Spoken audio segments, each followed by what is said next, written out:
Hi friends, నేను miss వచ్చాను. ఈరోజు నేను చలివిడి అండి. ఇది చలివిడి అప్పటికప్పుడు మా పాప వెళ్తుందంటే చలివిడికి బియ్యం నానబెట్టాను.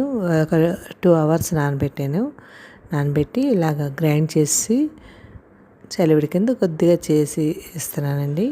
ఇది శుభ్రంగా గ్రైండ్ చేసుకొని ఇలా జల్లించేసుకోవాలండి. జల్లించేసుకొని అది తడిగా ఉండాలి. అడుగున నొక్కేసుకోవాలి. జల్లించాక ఆ పిండిని గట్టిగా నొక్కేసుకోవాలి. మనం ఇలాగా బాగా జల్లించేసుకొని మనం ఇలా నొక్కేసుకోవాలండి. మనం నొక్కుకున్న వల్ల మనకి తడి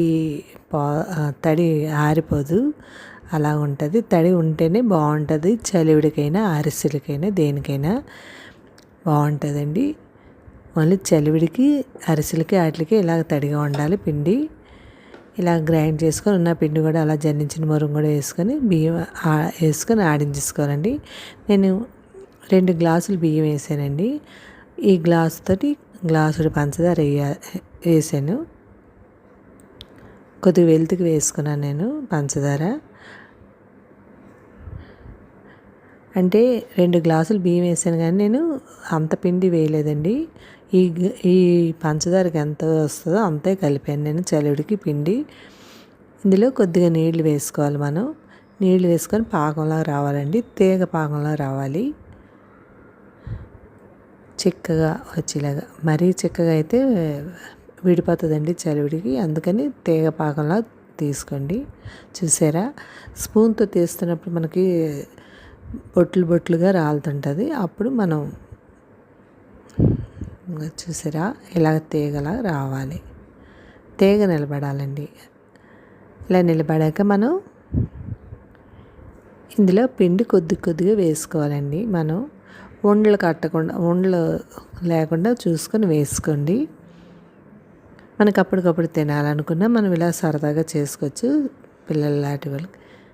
అదండి, ఇలా బాగా కలిపేసుకోవాలి ఆ పంచదారది. అలాగా ఇంకా కొద్దిగా పిండి పడుతుంది అనమాట మనకి. అలా చూసారు జారుగా ఉంది కదా అని ఇంకా కొద్దిగా పిండి వేసుకున్నాను నేను.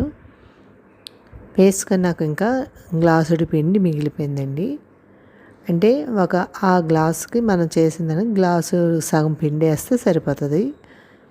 ఒక గ్లాసు పంచదారకి గ్లాసుడు సగం పిండి వేసుకోండి. తడిపిండి ఇలాగ వస్తుంది. ఇలా రావాలండి. అప్పుడు పర్ఫెక్ట్గా ఉంటుంది. ఇలా జారితే బాగుంటుంది. చల్లారేకి కూడా మనకి గట్టి పడుతుంది. ఆపేసి వెంటనే నెయ్యి వేసుకోండి. నెయ్యి వేసుకొని తాలింపు మనకి జీడిపప్పు నువ్వుపప్పు వేయించుకొని కలుపుకోవచ్చండి. నేను ఆ రోజు కలపలేదు, అర్జెంటుగా వెళ్ళడం అని. అంటే జీడిపప్పు నువ్వుపప్పు లేదని కలపలేదండి నేను. అంతేనండి, ఎంతో టేస్టీ అయినా చలివిడి రెడీ అయిపోయింది. మీరు ట్రై చేయండి. Thank you. సబ్స్క్రైబ్ చేయండి, లైక్ కొట్టండి, కామెంట్ పెట్టండి. బాయ్.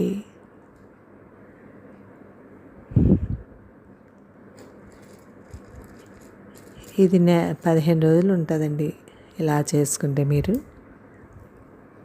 మిగిలిన పిండి ఇలాగ ఎండబెట్టేసుకోవాలండి. ఆరబెట్టేసుకొని ఉంచుకొని ఒక డబ్బాలో స్టోర్ చేసుకోవచ్చు. ఇదే బెల్లం రొట్టె వేసుకోవచ్చు. అంతేనండి.